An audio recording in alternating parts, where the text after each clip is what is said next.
مکۃ المکرمہ کے کچھ مختصر فضائل بیان کرنے سے پہلے آپ کو بتاؤں کہ یہ جو نام ہے مکہ مکرمہ کا، قرآن مجید میں اللہ تبارک و تعالیٰ اس لفظ کے ساتھ اس شہر کا نام جو ہے ذکر فرمائے، اور اس کو بکہ بھی کہا گیا ہے قرآن مجید میں، با کے ساتھ، میم کے ساتھ مکہ بھی کہا گیا ہے، با کے ساتھ بکہ بھی کہا گیا ہے۔ بہت سے علماء کہتے ہیں کہ یہ مکہ بکہ ایک ہی لفظ ہے، اصل تھا قدیم زمانے میں اس کا نام بکہ، با کے ساتھ، کثرت استعمال کی وجہ سے زبان پہ با کے بجائے میم چڑھ گیا اور وہ مکہ ہو گیا۔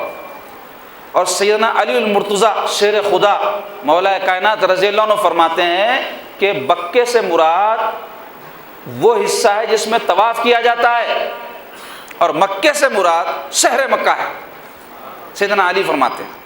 اس کے علاوہ بھی اور بہت ساری تشریحات اس نام کے بارے میں آئی ہے۔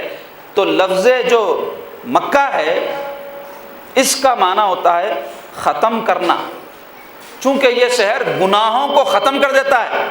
بندہ جب وہاں پہنچتا ہے اللہ کے حضور میں، تو حدیث شریف میں آیا حج کرنے کے بعد میں حاجی کے گناہ ایسے معاف ہو جاتے ہیں جیسے بچہ ماں کے پیٹ سے پیدا ہوا تو پاک صاف رہتا، حاجی ویسا پاک صاف ہوا تھا، مگر شرط یہ کہ اس کا حج قابل قبول ہو اللہ کے حضور میں، تمام گناہ معاف ہو جاتے ہیں۔ اس کی نیت خالص ہو، اللہ کے لیے حج کرنا مقصود ہو، تو وہ جو اجر ہے اس کے لیے بیان ہوا ہے وہ اس کو نصیب ہوتا ہے۔ اس کے علاوہ مکہ کا معنی جذب کرنے کے بھی ہوتے ہیں، کیونکہ یہ شہر بندوں کے اعمال کو جذب کر لیتا ہے، اس لیے بھی اس کو مکہ کہا گیا ہے۔ اور ایک معنی مکہ کے ہے کم پانی کی جگہ، اس کا ذکر تو قرآن میں بھی آیا ہے۔ حضرت ابراہیم علیہ السلام جب دعا کی اللہ کے حضور میں اپنی نسل کو وہاں بسانے سے پہلے، تو یہ بات بیان فرمائے کہ یہ جو سرزمین ہے غیر ذی زرع ہے۔ غیر ذی زرع کس کو کہتے ہیں؟ ایسی سرزمین جس پر جو ہے گھاس پھوس نہیں اگتی، جس پر ہریالی نہیں ہوتی، تو وہ سنگلاخ پتھریلی سرزمین ہے۔ اس وقت بھی ویسی تھی، آج بھی ویسی ہے، اس سے پہلے بھی جب کہ حضرت ابراہیم علیہ السلام نے دعا کی تھی وہ سرزمین ایسی تھی، تو وہاں پہ پانی نہیں ہوتا تھا، تو اس لیے اس کو مکہ کہا گیا۔ تو مکہ مکرمہ کے یوں تو 40 کے قریب نام جو ہے علماء نے بیان کیے ہیں، بلکہ اس سے بھی زیادہ بعض نے ذکر کیے ہیں، لیکن قرآن مجید میں جو نام آئے ہیں، ایک ہے مکہ آیا ہے، ایک ہے بکہ آیا ہے۔ ایک شہر مکہ کو اللہ نے ام القریٰ فرمایا، ایک نام اس کا بلد آیا ہے، البلد، اور ایک نام جو ہے بلد الامین بھی آیا ہے سورہ 3 میں۔ اور اللہ تعالیٰ نے اس مقدس شہر کی قسمیں کھائی ہے قرآن مجید میں، لا اقسم بہذا البلد، سورہ بلد ہے 30ویں پارے میں، اس میں اللہ تعالیٰ ارشاد فرما رہے قسم ہے اس شہر کی، یعنی مکہ مکرمہ کی۔ تو اللہ تبارک و تعالیٰ جب کسی جگہ کی قسم کھائے ہیں تو اس سے اس کی عظمت، اس کی بزرگی اور اس کی تقدس اور شان معلوم ہوتی ہے، کیونکہ اللہ تعالیٰ کی ذات ایسی سچی کہ جو بات وہ فرما دے اس سے بڑھ کر کوئی سچا نہیں۔ تو آدمی قسم کب کھاتا ہے جناب؟ جب کسی بات پر کسی کو شک و شبہ ہو تو اس بات کو ثابت کرنے کے لیے، مضبوط کرنے کے لیے قسم کھاتا ہے۔ تو اللہ تعالیٰ کو ضرورت نہیں ہے، کیونکہ اللہ تعالیٰ تو سچے ہے، کون شک کرے گا اللہ پر؟ معاذ اللہ کافر ہو جائے گا۔ تو پھر قسم کیوں کھائی اللہ نے مکے کی؟ تو علماء کہتے ہیں اس لیے کھائی کہ مکے کی عظمت بتانے کے لیے، اس کی شان بتانے کے لیے کہ ایسا شہر ہے اللہ جیسی ذات اس کی قسم کھا رہی ہے، لا اقسم بہذا البلد۔ اسی طرح سورہ والتین میں اللہ تعالیٰ فرماتے ہیں والتین والزیتون وطور سینین وہذا البلد الامین، قسم ہے تین کی۔ تین کس کو کہتے ہیں؟ تین انجیر کو کہتے ہیں عربی میں۔ تو انجیر کی قسم کھائی اللہ نے، کیوں؟ یہ بتانے کے لیے کہ انجیر کوئی معمولی پھل نہیں ہے، پھر اس کی فضیلتیں ہے، خیر وہ موضوع نہیں ہے اس میں بیان کروں، لیکن قسم جب کھائی گئی ہے تو پتہ چلتا ہے کہ کوئی معمولی چیز نہیں ہے۔ والزیتون، یہ بھی ایک پھل ہے، اس کی بھی قسم کھائی جا رہی ہے، اس کے بھی بڑے فوائد ہیں طبی اعتبار سے بھی اور دوسرے اعتبار سے بھی۔ وطور سین، طور سینا یہ پہاڑ ہے، حضرت موسیٰ علیہ السلام کے واقعات میں اس کا ذکر آتا ہے۔ تو ہمارا جو موضوع ہے اس سے متعلق کیا قسم کھائی جا رہی ہے؟ وہذا البلد الامین، اور میں قسم کھاتا ہوں اس امن والے شہر کی، یعنی مکہ مکرمہ۔ تو ایسا عظمت والا شہر ہے یہ مکہ مکرمہ کہ جس کی اللہ تعالیٰ نے قسمیں کھائی ہے۔ تو اس کے 40 سے زیادہ نام علماء نے گنوا ہے، مکہ ہے، بکہ ہے، البلد، عربی میں البلد شہر کو کہتے، خاص شہر، بلد الامین امن والا شہر، ام القریٰ، تمام جو قریے ہیں، تمام جو علاقے ہیں ان سب کی اصل، کیوں؟ اس واسطے کہ مکہ مکرمہ اس زمانے میں بھی جو ہے مرکز تھا، سینٹر پلیس تھا۔ اور مکہ مکرمہ کی تخلیق کیسے ہوئی جناب؟ تو روایات میں آتا ہے کہ پہلے کائنات میں یہ دنیا بننے سے پہلے پانی ہی پانی تھا۔ تو اللہ تبارک و تعالیٰ جہاں سے زمین کے جو ہے پھیلانے کا آغاز کیے وہ مکے کی سرزمین ہے، اس میں بھی پھر کعبۃ اللہ شریف جہاں ہے جو مکے کا سنٹر بلکہ پوری کائنات کا سنٹر ہے اور روحانیت کا سنٹر ہے اور اللہ تعالیٰ کہ جو ہے ملائکہ کے نزول کا سنٹر ہے، بندوں کے اعمال اٹھائے جانے کا سنٹر ہے، وہ سنٹر مقام سے زمین کے پھیلانے کا آغاز ہوا۔ تو ایک نام اس کا ام القری ہے، دوسرے معاد بھی اس کا جو ہے نام ذکر کیا گیا ہے۔ المسجد الحرام بھی کہا گیا ہے کیونکہ کعبۃ اللہ شریف کے اطراف جو مسجد ہے اس کو مسجد حرام کہتے ہیں، حرمت والی یعنی عظمت والی، بزرگی والی مسجد۔ اور غیر ذی زرع حضرت ابراہیم علیہ السلام کی دعا میں آیا، یہ نام میں ذکر کیا آپ کے سامنے، اور اسی طرح بہت سارے اور اس کے نام علماء نے بیان کیے ہیں، صرف میں تبرکاً چند نام آپ کے سامنے گنوایا۔ اس کے علاوہ مکۃ المکرمہ کے بارے میں جاننا چاہیے کہ اس کی جو تعمیر ہوئی اس میں کعبۃ اللہ شریف سب سے پہلے بنا۔ تو کعبۃ اللہ شریف سب سے پہلے فرشتوں نے بنایا، یعنی جب تخلیق کا آغاز ہوا اللہ کے حکم سے جو سرزمین پھیلی تو فرشتوں نے کعبۃ اللہ شریف کو بنایا، اور اس طرح کعبۃ اللہ شریف 5 دفعے تعمیر کیا گیا۔ پہلی دفعہ تو اللہ کے حکم سے فرشتوں نے بنایا، دوسری دفعہ حضرت سیدنا آدم علیہ نبینا علیہ الصلوۃ والسلام کو حکم ہوا کہ میرا ایک گھر بناؤ، چونکہ مکہ مکرمہ کی عظمت، اس کی بزرگی، اس کی شان، اس کی رفعت کعبۃ اللہ کی وجہ سے ہے۔ اور کعبۃ اللہ کیا ہے؟ بیت اللہ ہے، اللہ کا گھر۔ تو اب اللہ کا گھر بولتا ہوں معاذ اللہ، اللہ تعالیٰ اس میں نہیں رہتے، اس کی عظمت اس گھر کی بڑھانے کے لیے، اس کی بزرگی بڑھانے کے لیے اللہ تعالیٰ نے اس کو اپنی طرف منسوب فرما لیا۔ دیکھو آپ کئی چیزیں رکھی ہوئی رہتی، کئی کپڑے رکھے ہوئے رہتے، کئی گاڑیاں رکھی ہوئی رہتی، کوئی پوچھا ہے کس کی ہے تو اگر کہا جائے کہ یہ فلاں صاحب کی ہے تو وہ صاحب اگر کوئی بہت بزرگ ہستی ہے تو آپ کو پتہ چلتا ہے کہ یہ ان کی گاڑی ہے یا ان کے کپڑے ہے، تو فوری آپ جو ہے کہ دل میں خیال آتا اگر ان کی گاڑی ہے بھائی، ارے ان کا گھر ہے بھائی، یہ ان کی جو ہے جوتی ہے بھائی، یہ ان کا ڈنڈا ہے بھائی۔ اب آپ دیکھیں کہ کئی بزرگان دین کے تبرکات ہیں، تو لوگوں کو جو ہے جب وہ ہاتھ لگتے ہیں، کوئی کسی کو مل جائے، تسبیح مل گئی کسی بزرگ کی، یا اور کوئی تبرکات ہے، ہم دیکھتے ہیں زیارت کرتے وقت لوگ جو ہے کیسے جذباتی ہو جاتے، تو وہ تبرکات جو اشیاء ہیں وہ بھائی کوئی مٹی کی بنی ہوئی چیز ہے، کوئی لکڑی کی بنی ہوئی چیز ہے، کوئی پلاسٹک کی بنی ہوئی چیز ہے، کوئی چمڑے کی بنی ہوئی چیز ہے، اور ویسے چیزیں ہزاروں لاکھوں ہے دنیا میں۔ مثلا کسی بزرگ کا ڈنڈا ہے، عصا ہے، تو وہ لکڑی کا ہی بنا ہوا رہیں گا نا، مگر کیا ہو گیا وہ بھی لکڑی کا ہے، وہ دوسرے جو عام ڈنڈے ہیں وہ بھی لکڑی کے، مگر وہ بزرگ کا ہے بلکہ نسبت ہو گئی، اس واسطے وہ آپ کے نزدیک تبرک ہو گیا، آپ کے نزدیک اہم ہو گیا۔ تو ایسے ہی مکہ مکرمہ میں کعبۃ اللہ شریف جو عمارت ہے، اب کعبے کو کعبہ کیوں کہتے ہیں؟ چوکور عمارت کو عربی میں کعبہ کہتے ہیں، تو یہ چوکور اللہ کا گھر جو ہے چوکور ہے، 4 دیواری ہے اس کے، تو اس واسطے اس کو کعبہ کہا گیا۔ تو اس کی عظمت کیوں بڑھی؟ اس میں کیا ہے؟ پتھر ہے، مٹی ہے، غلاف اڑا ہوا ہے، تو وہ غلاف کا جو کپڑا ہے وہ آسمان سے تو نہیں آیا، انسانی بنایا۔ سو ہر وقت سنتے کہ کعبے کا جو کپڑا غلاف تیار ہو رہا، تصویریں آتے کئی وقت آپ دیکھے ہوں گے، یا اس کے اندر جو پتھر ہے اس میں سوائے حجر اسود کے جتنے بھی پتھر ہے وہ سب زمین کے پتھر ہے، صرف حجر اسود ایک ایسا پتھر ہے جو آسمان سے بھیجا اللہ تعالیٰ نے۔ تو پھر اس کی عظمت اتنی کیوں ہے؟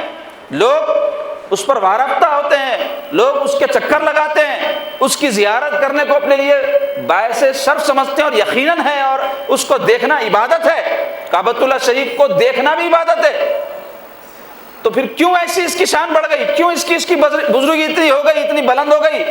تو وجہ اللہ نے فرمایا یہ میرا گھر ہے، چونکہ اللہ تعالیٰ نے اس گھر کو اپنی طرف نسبت دے دی، تو اس نسبت کی وجہ سے اس کی عظمت بڑھ گئی۔ تو وہ کعبۃ اللہ شریف کی سب سے پہلے جو تعمیر ہوئی وہ فرشتے کی، اس کے بعد سیدنا آدم علیہ نبینا علیہ الصلوۃ والسلام کو حکم ہوا کہ آدم میرا گھر بناؤ، تو حضرت آدم علیہ السلام اس کو بنائے۔ پھر جب نوح علیہ السلام کے زمانے میں طوفان آیا تو مورخین لکھتے ہیں کہ کعبۃ اللہ شریف جو ہے ڈھہ گیا، اور سارے اس کے پتھر بہہ گئے، بکھر گئے سارے۔ اس کے بعد حضرت سیدنا ابراہیم علیہ نبینا علیہ الصلوۃ والسلام، حضرت اسماعیل علیہ نبینا علیہ الصلوۃ والسلام کو اللہ تعالیٰ حکم فرمائے، اور ایک منصوبہ تھا پورا یہ اللہ تعالیٰ کی طرف سے۔ کیا منصوبہ تھا؟ کہ ان 2 مقدس انبیاء کے ذریعے کعبۃ اللہ شریف کی عمارت جو ڈھہ گئی تھی انہی قواعد پر، انہی بنیادوں پر اس کو اٹھایا جائے، اور پھر وہاں پر حضرت اسماعیل علیہ السلام کو بسایا جائے، اور ان کی نسل میں اللہ تعالیٰ کو منظور تھا کہ نبی آخر الزماں تشریف لائیں، اس لیے اس منصوبے کے تحت یہ سارا جو ہے معاملہ اللہ تعالیٰ نے جو ہے مقرر فرمایا، اور حضرت ابراہیم علیہ السلام کو حکم ہوا کہ اے ابراہیم اپنے شہزادے اسماعیل کو اور اپنی زوجہ پاک بی بی ہاجرہ کو لے جا کر آپ ایسی سرزمین جو غیر ذی زرع ہے، یعنی ایسی زمین جہاں پتھرے ہی پتھرے، پانی نہیں ہوتا، تو پانی جب نہیں ہوتا تو اناج نہیں اگتا، پرندے نہیں رہتے، انسان بسنا مشکل، وہاں لے جا کے چھوڑ دے۔ تو آپ اللہ کے حکم سے چھوڑ دیے، واقعات آپ سن رکھے، پھر دہراؤں گا نہیں۔ تو پھر اب جب جوان ہو گئے آپ اور قربانی کے مرحلے سے بھی گزر گئے، تو اللہ تعالیٰ کا حکم ہوا کہ اے ابراہیم آپ اپنے صاحبزادے، اپنے شہزادے کو لے کر کعبۃ اللہ شریف کی دوبارہ تعمیر کیجئے، جو نوح علیہ السلام کے طوفان کی وجہ سے ڈھہ گیا تھا، انہی بنیادوں پر، اس کے بنیادیں باقی تھی، تو انہی بنیادوں پر حضرت سیدنا ابراہیم علیہ السلام و حضرت سیدنا اسماعیل علیہ السلام نے کعبۃ اللہ شریف کی تیسری مرتبہ تعمیر فرمائی، جس کا قرآن مجید میں ذکر ہے وَإِذْ يَرْفَعُ إِبْرَاهِيمُ الْقَوَاعِدَ مِنَ الْبَيْتِ وَإِسْمَاعِيلُ، کہ اس وقت کو یاد کرو جب بلند کر رہے تھے ابراہیم و اسماعیل کعبے کی بنیادوں کو، تو قرآن میں اس کا ذکر ہے۔ تو دونوں جو ہے ایسے معزز، مکرم، معتبر انبیاء علیہ السلام جو ہے کعبۃ اللہ شریف کی تعمیر فرمائے، یہ تیسری مرتبہ تھا۔ چوتھی مرتبہ کعبۃ اللہ شریف کی جو تعمیر ہوئی وہ رسول پاک صلی اللہ علیہ وسلم کے زمانے مبارک میں ہوئی۔ حضور علیہ السلام اعلان نبوت نہیں فرمائے، اعلان نبوت سے چند سال قبل ایک سیلاب آیا، کیونکہ جو کعبہ ہے وہ نشیب علاقے میں، ڈاؤن میں، آج بھی آپ دیکھیں اگر اللہ نے کسی کو وہاں جانا نصیب کیا ہے تو وہ جب بالکل باہر سے پہلی مرتبہ انٹر ہو رہا ہے تو جہاں سڑک ہے، جہاں سے بندہ جو ہے صحن کعبہ میں آنا چاہتا ہے، تو جیسے جیسے وہ آتا ہے تو کوئی غور کیا ہوں گا، کوئی نہیں کیا ہوں گا، یا اللہ کے بندے انشاءاللہ آپ لوگ سب اللہ کے فضل سے جائیں گے، دعا ہے ہماری اللہ آپ سب کو لے جائے، ہم سب کو لے جائے، بار بار لے جائے، اللہ تعالیٰ ہر ایک کے لیے وہاں جانا آسان کر دے اور اس سرزمین کی قدر کرنے کی توفیق عطا فرمائے اور اس کی برکتوں سے اللہ سب کو سرفراز فرمائے۔ تو جب جائیں گے تو جو جا چکے ہیں وہ سمجھ سکتے بات، اور انشاءاللہ جو جائیں گے وہ جب جائیں گے تو مجھے یاد کر کے یہ بات کو جو ہے ذہن میں لا لینا کہ وہ نشیب میں جیسے جیسے آپ جاتے سڑیاں ہوتے کعبۃ اللہ کے پاس پہنچتے، تو وہ پہاڑوں کے بیچ میں اور ڈاؤن میں ہونے سے بارش جب ہوتی تو سیلاب کا پورا پانی بہہ کے آ کے وہاں جمع ہو جاتا تھا۔ اب تو خیر ڈرینیج سسٹم بہت زبردست ہو گیا، اس واسطے پانی جمع ہونے کا امکان نہیں رہا، لیکن اس زمانے میں ڈرینیج سسٹم نہیں تھا، اور پتھریلی زمین میں سے کہاں سے ڈرینیج سسٹم نکالیں گے، سسٹم تھا ہی نہ ڈرینیج کا اس زمانے میں، تو لوگ ضرورت وغیرہ کے لیے پہاڑوں کے اوٹ میں چلے جاتے تھے، جھاڑوں کی اوٹ میں جا کے ضرورت سے فارغ ہوتے تھے۔ کئی حدیث میں آیا سرکار پاک صلی اللہ علیہ وسلم خود سفر میں جب جاتے تو اس زمانے میں ہر جگہ بیت الخلاء تو ہوتے نہیں تھے، تو درختوں وغیرہ کے پیچھے جانا، اوٹ میں جا کے طہارت کرنا، اس کے بارے میں بہت ساری حدیث آئیں۔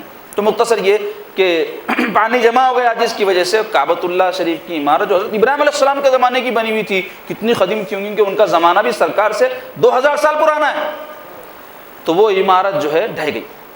تو قریش کے لوگ سب مل کے میٹنگ کرے کیا کرنا، تعمیر کرنا، تو اس کے لیے کیا کیے، جدہ جو ہے قریب ہے وہاں سے، تو وہاں سمندر کے پاس جہاز آیا کرتے تھے، تو ایک جہاز ٹوٹ گیا تھا تو اس کی لکڑی وغیرہ پڑی ہوئی تھی، تو وہ لوگ جا کے بات کر کے چھت کے واسطے لکڑی خرید کے لا لیے، اور کعبۃ اللہ شریف کی جب تعمیر کا آغاز کرے تو بولے کہ ہم کو حلال پیسہ اس میں لگانا چاہیے، اللہ کا گھر ہے یہ، تو تعمیر شروع ہوئی جناب۔ ہوتے ہوتے کیا ہوا کہ جو پیسہ حلال جمع کیے تھے وہ ختم ہو گیا اور کعبۃ اللہ شریف کی تعمیر مکمل نہیں ہوئی، بجٹ کے باہر ہوگا کام، تو کیا کرنا، کیونکہ اس زمانے میں بڑی غربت اور بہت مسکینی تھی، ایسے دولت مندی کے حالات کا جو تصور بھی نہیں کر سکتا، تو بہرحال کیا کرنا، تو جو اس کا حصہ تھا کعبۃ اللہ کو، اس کو انہوں بولے عمارت کو چھوٹی کر دینا، ذرا چوڑی بنائے تو خرچہ زیادہ ہو رہا، چھوٹی کرے تو جو بھی خرچہ ہمارا بجٹ ہے اس میں کام ہو جاتا، تو جب وہ بنائے تو کچھ حصے کو باہر چھوڑ دیے، جو آج بھی موجود ہے اس کو حتیم کہتے ہیں۔ کعبۃ اللہ شریف میں ایک حصہ ہے گھوڑے کی نال کی طرح نظر آتا ہے، آپ دیکھیں گے اس کے اوپر 3 لیٹاں بھی لگے ہوئے رہتے، اور لوگ جو جاتے وہاں جا کے اندر جو ہے نماز پڑھنا چاہتے، کیونکہ اس کے کعبے کا حصہ ہے وہ، اس میں اندر نماز پڑھے تو کعبۃ اللہ کے اندر نماز پڑھے جیسا ہوتا ہے، تو وہ حتیم کہلاتا ہے۔ تو تعمیر جب کرنا چاہتے تھے، عمارت گر گئی تو سنگ اسود جو وہاں لگا ہوا تھا، جو جنت کا پتھر ہے جس کو چوم کر یا چوم نہیں سکتے تو اشارہ کر کے طواف کا آغاز کرتے ہیں، وہ پتھر نکال کے لے جا کے رکھ دیے سائڈ میں۔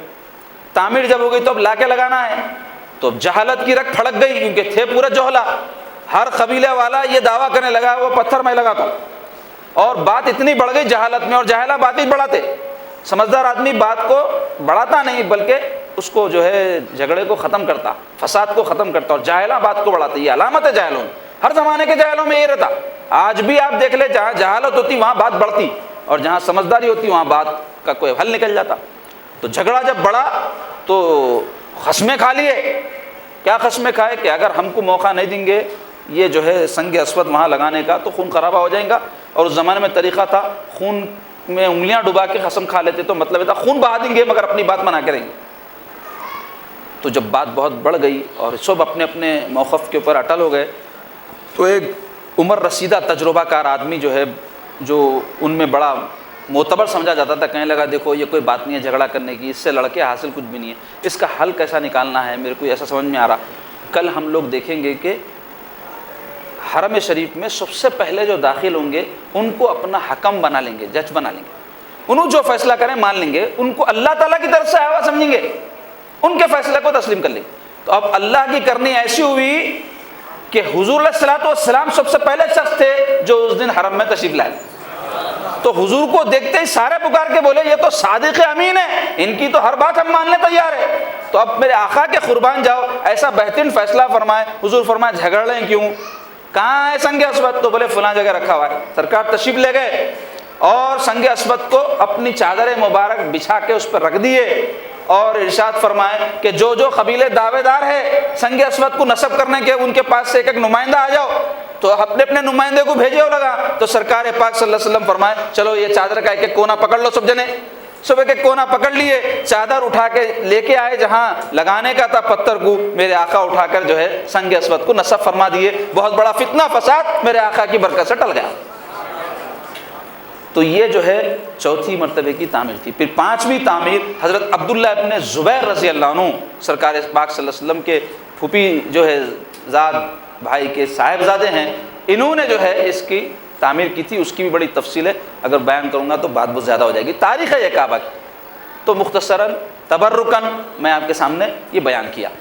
تو جاننا چاہیے کہ مکہ مکرمہ میں سب سے افضل ترین جو مقام ہے وہ کعبۃ اللہ شریف ہے، اور اسی کی وجہ سے مکہ مکرمہ کی عظمت ہے، اس کی بزرگی ہے، اس کی شان ہے اللہ کے گھر کی وجہ سے. مگر اس کے علاوہ بھی کعبۃ اللہ ہی کے پاس اور پھر اس سے ہٹ کر حدود حرم کے باہر بھی بہت سارے مقدس مقامات ہیں جس کے بارے میں ایک مسلمان کو سرسری طور پہ صحیح معلومات ہونی چاہیے. اس میں سے ایک ہے زمزم کا کنواں.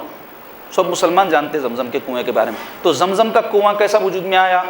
حضرت ابراہیم علیہ السلام اپنے شہزادے حضرت اسماعیل علیہ السلام کو اور اپنی زوجہ پاک بی بی ہاجرہ کو جب اس سرزمین پر چھوڑ کر چلے گئے اور تھوڑا کھانا تھوڑا پانی دے کے گئے تھے، وہ کب تک چلتا؟ ختم ہو گیا.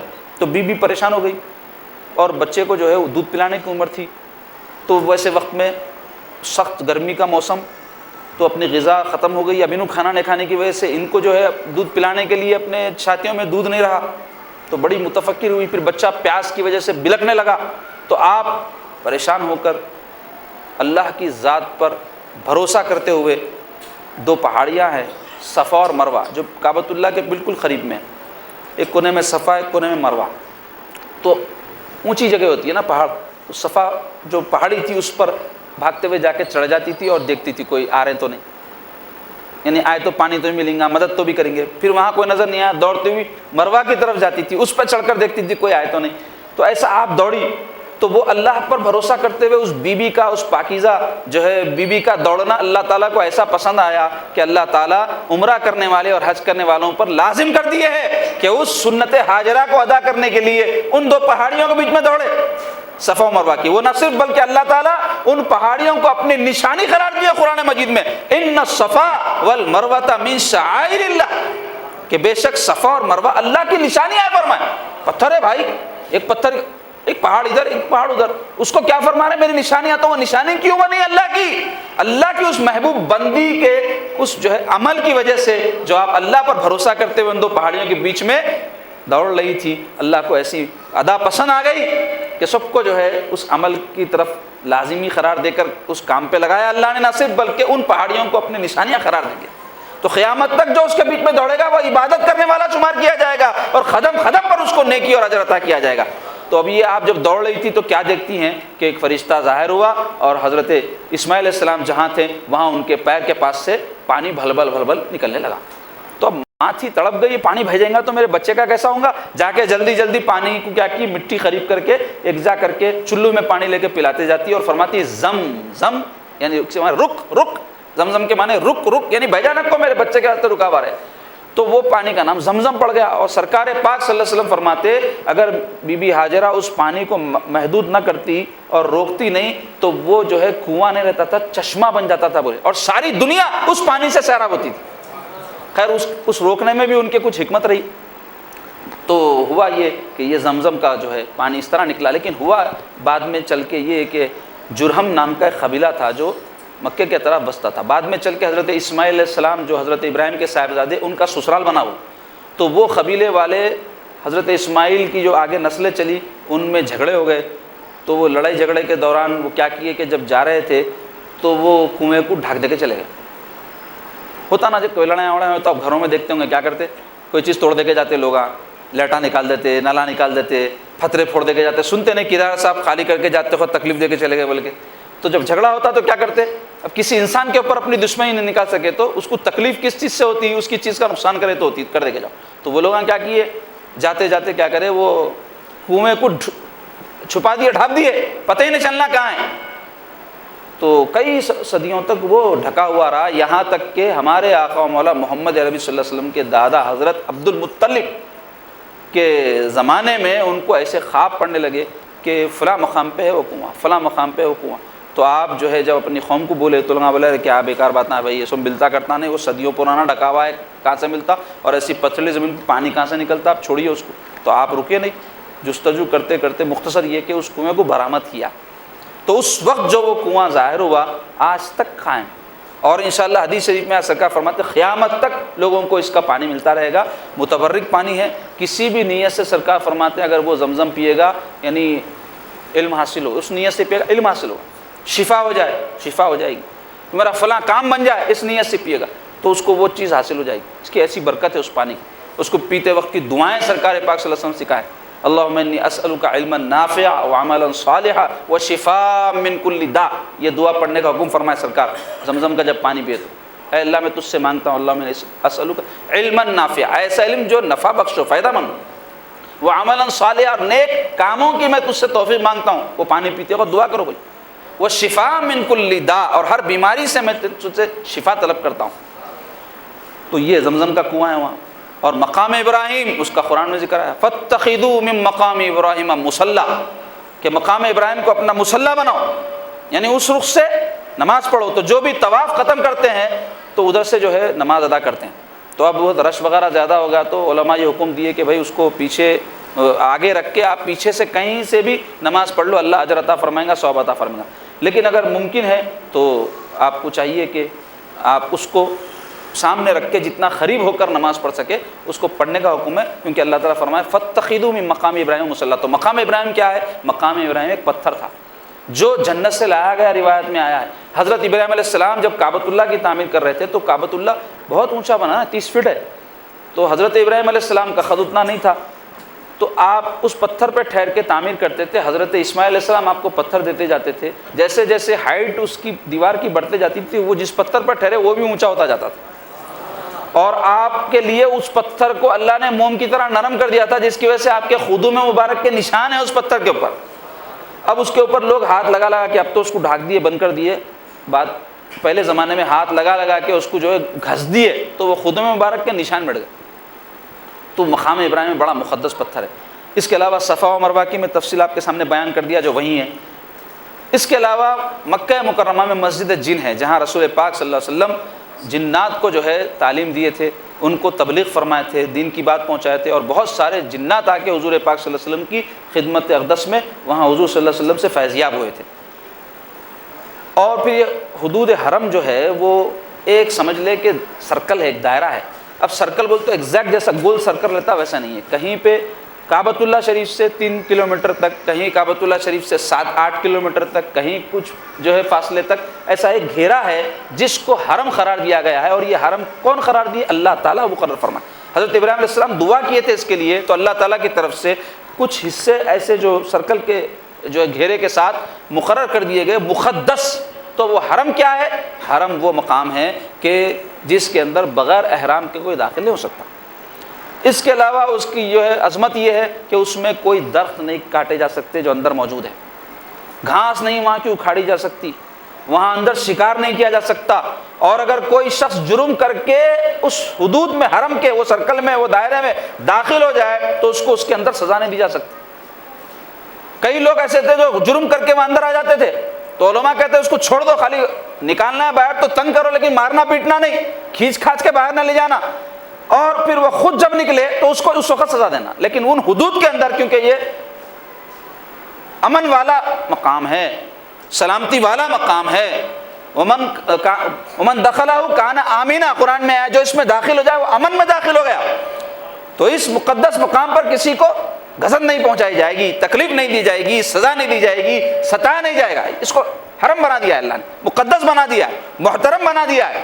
تو وہ اس کے حدود ہیں جو عام آدمیوں کے لیے تو کچھ نشانیاں لگائی گئی ہیں، اس سے وہ سمجھ جانا۔ اب علماء وغیرہ جو تحقیق کرنے والے ہیں وہ جو ہے دوسرے طریقے سے جانتے ہیں اس کے حدود کو، کون سے پہاڑ کے پاس اس کی حد آتی ہے، کتنے کلومیٹر تک ہے، وہ سب ایک اس کی تفصیلی باتیں ہیں وہ، لیکن عام لوگوں کے لیے علماء کہتے ہیں کہ وہاں پر آج بھی نشانیاں ہیں، علامتیں، اس سے پہچان لینا وہ لکھا ہوا رہتا ہے، یہ حدود حرم ہے۔ تو ان حدود حرم کے باہر کا جو علاقہ ہے اس میں بھی بعض مقدس سرزمینیں ہیں جو ہے تو شہر مکہ میں، لیکن حدود حرم کے باہر ہے۔ اس میں ایک ہے مسجد خیف، ایک مسجد ہے جو مینا میں ہے، رسول پاک صلی اللہ علیہ وسلم وہاں جب حج فرمائے تھے تو وہاں پر نماز پڑھے تھے۔ اس کے علاوہ مسجد مشعر الحرام ہے جو مزدلفہ ایک میدان ہے، 3 مشہور بڑے میدان ہیں جہاں حج ادا کیے جاتے ہیں۔ ایک ہے عرفات جو اصل حج کے موقع پر جہاں رکن حج عرفہ میں ادا کیا جاتا ہے ذی الحجہ کی 9 تاریخ کو، تو وہ جو عرفات کا میدان ہے وہ حج کا میدان ہے۔ اس کے علاوہ حاجی جب پہلے حج کے لیے جاتا ہے تو جس مقام پر ٹھہرتا ہے، خیموں میں آپ دیکھیں گے مکہ مکرمہ میں جب حج کے موقع پر خیمے بتاتے ہیں ٹی ویوں پہ یا فوٹو آتے ہیں، تو وہ کہاں ہے؟ مینا کے میدان میں خیمے۔ پھر وہاں سے حاجی حج کی شروعات مینا سے کرتا ہے، پھر اس کے بعد عرفات میں جاتا ہے 9 ذی الحجہ کو، وہاں سارا دن رہ کر مغرب کی نماز ادا کرے بغیر وہاں سے نکل کر اور ایک میدان ہے جس کو مزدلفہ کہتے ہیں، وہاں جاتا ہے۔ تو مزدلفہ میں مسجد مشعر الحرام ہے، وہاں پہ رسول پاک صلی اللہ علیہ وسلم نماز ادا فرمائے تھے مشعر حرام کے پاس۔ اس کے علاوہ مسجد نمیرہ ہے جو عرفات کے میدان میں، نمرہ بولتے لوگ اس کو، اصل اس کا جو تلفظ کیا ہے؟ مسجد نمیرہ، نون پہ زبر میم پہ زیر۔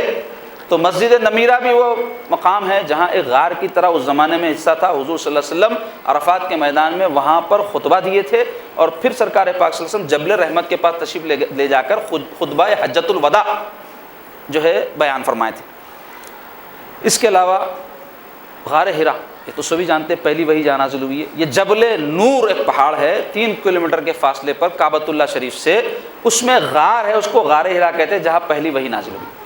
اور غار ثور کا بھی نام آپ نے سنا ہوگا، غار ثور کون سا غار ہے؟ یہ بھی جو ہے مکہ مکرمہ کے جو ہے پاس قریب میں غار ہے۔ سرکار پاک صلی اللہ علیہ وسلم جب ہجرت کے لیے تشریف لے جا رہے تھے، کفار پیچھا کرے تو مدینے کا جو راستہ ہے اس کے مقابل میں ہے یہ، تو حضور پاک صلی اللہ علیہ وسلم حکمت عملی کے تحت بجائے مدینہ کے راستے پر چلنے کی، کیونکہ کفار کو اندازہ ہو چکا تھا کہ حضور مدینہ طیبہ تشریف لے جائیں گے، اس لیے مخالف سمت میں پہلے تشریف لے گئے اور جا کر غار ثور میں 3 دن تک حضرت ابوبکر صدیق رضی اللہ عنہ کے ساتھ قیام فرما ہوئے۔ تو یہ آج بھی وہ غار موجود ہے اور اونچے جو ہے پہاڑ کے اوپر ہے۔ تو یہ کچھ مقدس مقامات ہیں جو مکہ مکرمہ کے شہر میں ہیں۔